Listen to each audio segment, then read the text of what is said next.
గత ప్రభుత్వం అనాలోచన నిర్ణయాల వల్ల దాదాపు 1,29,000 కోట్ల రూపాయలు విద్యుత్ వ్యవస్థ సంస్థ మీద అప్పులు చేయటం జరిగింది.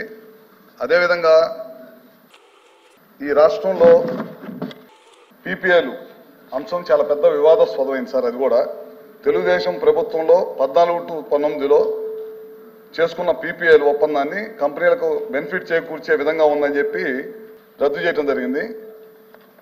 కేంద్ర ప్రభుత్వం ఈ పీపీఎల్ రద్దు చేయడం వల్ల ఈ రాష్ట్రానికి ఇన్వెస్ట్మెంట్స్ కానీ ఇన్వెస్టర్స్ కానీ దూరం అవుతారని చెప్పి పలుమార్లు మందలించినా సరే ఈ ప్రభుత్వం 2019లో నుంచి కంపెనీల పేమెంట్లన్నీ కూడా నిలిపివేసింది సార్.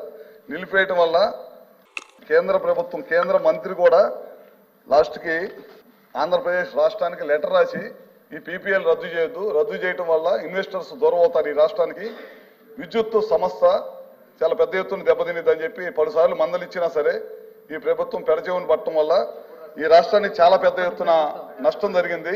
ప్రతి సంవత్సరం 6 నుంచి 7% వినియోగదారుల సంఖ్య పెరుగుతూ ఉన్నారు.